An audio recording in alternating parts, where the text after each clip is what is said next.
Middle east বর্তমানে একটি complicated একটি স্থান। বর্তমানে প্রেসিডেন্ট ট্রাম্প মিডল ইস্টকে ধ্বংস করার জন্য আহ, সৈন্য সামন্ত তার জাহাজ ইত্যাদি পাঠিয়েছেন। President Trump unpredictable. আসলে তলে তলে সবকিছুই ট্রাম্পই হামলার জন্য ইসরায়েলকে প্রলুব্ধ করিয়েছেন, উদ্যোগ উদ্যোগ নিয়েছেন। প্রধান উদ্যোক্তাই ইরানকে হামলার জন্য প্রধান উদ্যোক্তা মূলত এই ট্রাম্প। কিন্তু সাথে সাথে ট্রাম্প হামলা হওয়ার পর তিনি অস্বীকার করলেন যেন তিনি কিছুই জানেন না, এই হামলার বিষয়ে শুধু ইসরায়েলি দায়ী, ইসরায়েলি এটা করেছেন। কয়েকদিন না যেতেই এই ট্রাম্প আবার তার মত ঘুরিয়ে ফেলেন। তাকে নাকি সবাই আনপ্রেডিক্টেবল প্রেসিডেন্ট হিসেবে অভিহিত করছেন। আনপ্রেডিক্টেবল নাকি পাগল প্রেডিক্টেবল, তো সবাই জানে যে আসলে তলে তলে তিনি অনেক একজন খুব চালাক, একজন চতুর এবং পাজি টাইপের লোক, যে একটা বলে একটা, আবার সুবিধা মতো তার কথা উল্টাই ফেলে আর একটা কথা। তার কথার কোনো ঠিক নাই, ভ্যালুলেস, যদিও ভ্যালুয়েবল পার্সন, কিন্তু বিতর্কিত দিক থেকে একটা ভ্যালুলেস পার্সন। সে এখন ইরানকে ধ্বংস করার জন্য দেখছে যে আহ, ইসরায়েলের দ্বারা প্রায় অসম্ভব ইরানকে হারানো। তখন আমেরিকা বা প্রেসিডেন্ট ট্রাম্প নিজেই আসছে তার নিয়ে, তারই পাঠাচ্ছে, আসছে মানে পাঠাচ্ছে তার সমস্ত যতগুলো লাগলে লোকবল বা নৌবহর ইত্যাদি, বিমান যা লাগে পাঠাচ্ছে, যে ইরানকে পুরোপুরি ভাবে যেন ধ্বংস করা যায়। ধ্বংস না করলে যেন ইরানকে হস্তগত করা যায়। ইরানের সর্বোচ্চ ধর্মীয় নেতা খামেনিকে হত্যা করা অথবা আত্মসমর্পণ, লজ্জাজনক হিউমিলিয়েটেড মাধ্যমে যেন দেশ ছাড়া করা অথবা ফাঁসিতে ঝুলানো, অথবা লজ্জাজনক ভাবে তাকে পরাজিত করে বা বিভিন্ন ভাবে তাকে হেস্তনেস্ত করে সম্পূর্ণ ইরান যেন তার দাসত্বের শৃঙ্খলে আবদ্ধ হয়, এটাই সে চেয়েছে। কেননা এই ইরান অনেক সম্পদে পরিপূর্ণ। যদিও গত প্রায় 40 বছরের বেশি যাবৎ বিভিন্ন স্যাংশনের মাধ্যমে, অবশ্য আমেরিকাকৃত স্যাংশন, এই স্যাংশনের মাধ্যমে এই ইরান নাস্তানাবুদ হয়ে আছে। তারপরও সে ঘুরে ফিরে চলছে তার সম্পদের জুড়ে, তার তেল গ্যাসের জুড়ে, যেটা অনেক মজুদ, অনেক কিছু আছে। এটার জন্যই মূলত ট্রাম্প এই ইসরায়েলের অজুহাতে, ইসরায়েলের মাধ্যমে, যে পরমাণু বোমা ইসরায়েলকে ধ্বংস করে দিবে এই ইরান, পরমাণু বোমা মানে এরকম একটা জিগির তুলে সারা বিশ্বকে মাঝে জিগির তুলে ইরানকে হস্তগত করার জন্য মূলত ট্রাম্পের এই প্রচেষ্টা। ট্রাম্প, অবশ্যই ট্রাম্প এটা যখন তার ইচ্ছা হয়েছে, অবশ্যই এটা হবেই, এটা অনিবার্য, ইনএভিটেবল।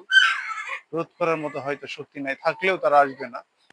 কারণ এই মুহূর্তে ট্রাম্প যখন পাগল হয়ে গেছে, একটা ফ্যানাটিক, একটা ক্রেজি পার্সন ট্রাম্প, যখন এই অবস্থা ট্রাম্পের যে সে যেভাবে হোক বাই অল মিনস সে ইরানকে পরাজিত করবেই, ইরানকে ধ্বংস করবেই, ইরানকে হস্তগত করবেই, মন মতো একটা পুতুল সরকার বসে সমস্ত সম্পদ সে চুষে নেবে, আস্তে আস্তে চুষে নেবে।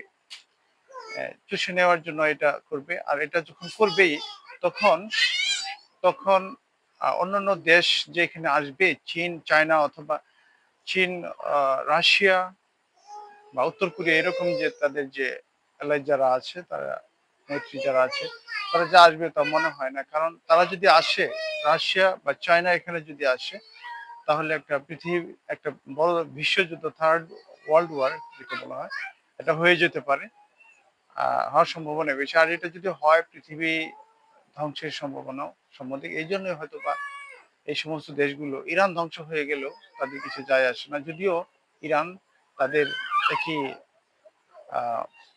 মৈত্রীতে আবদ্ধ একসাথে। যদি ইরান ধ্বংস হয়ে যায় বা তাদের হস্তগত হয়, একটা আফসোস জাগবে তাদের কাছে যে ইরান সম্পদ, ইরানের যত সম্পদ আমেরিকা নিয়ে গেল, কিন্তু তারা আসবে না। এই কারণেই যে এখানে ট্রাম্পের সাথে যুদ্ধ করতে গেলে, ট্রাম্প তো পাগল, ক্রেজি, পাজি, ক্রেজি, পাজি, ফ্যানাটিক, ম্যাড পারসন। এই ম্যাড তলে তলে অতিরিক্ত চালাক, চতুর, পাজি। এই কারণে তার গ্রেট আমেরিকাকে গ্রেট করার জন্য যা কিছু দরকার সে তাই করবে। তার এমনিও আমেরিকাতেও সে একটু পলিটিক্যালি একটু অন্য দিকে আছে, জনগণের রোষ তার দিকে একটু প্রবহমান। তারপরে সে এটা করবেই, কেননা ইহুদিদের সাথে তারা ট্রাম্প আত্মীয়তা সূত্রে আবদ্ধ। ট্রাম্পের মতো ইহুদি প্রীতি অন্য কারোর মধ্যে দেখা যায় না, ট্রাম্প এটা করবেই, এত ক্রেজি হয়ে গেছে সে। এই কারণেই মনে হয় অনিবার্য ভাবে ইন্ডিসপেন্সিবল এটা, যে ইরান হারছে ফিউচার টাইমে। কারণ ইরানের পিছিয়ে কেউ নেই। এমনকি পাকিস্তান, যে পাকিস্তান ইরানের সাথে বর্ডারিং কান্ট্রি, এই পাকিস্তান মুসলিম বিশ্বের মধ্যে একমাত্র পরমাণু বোমার অধিকারী। এই পাকিস্তানি প্রথমে একটু নিন্দা করে, ইসরায়েলি নিন্দা করে, বর্তমানে ট্রাম্পের আহ্বানে সাড়া দিয়ে পাকিস্তানের প্রধান সেনা প্রধান, আর্মি চিফ, যে নৈশভোজ করছেন ট্রাম্পের সাথে, অনেকটা মিল দিয়েছেন, মানে পোল্টি মেরেছেন, পাকিস্তান পোল্টি দিয়েছেন আমেরিকার দিকে। আহ, দেওয়ারই কথা, কারণ ইন্ডিয়ার সাথে, অর্থাৎ ভারতের সাথে পাকিস্তানের যে সময় যুদ্ধ হয়েছিল, ইরান ওই সময়ে পাকিস্তানের দিকে ফিরেও তাকায়নি। ইরানের সাথে গলায় গলায় ভাব এই ভারতের।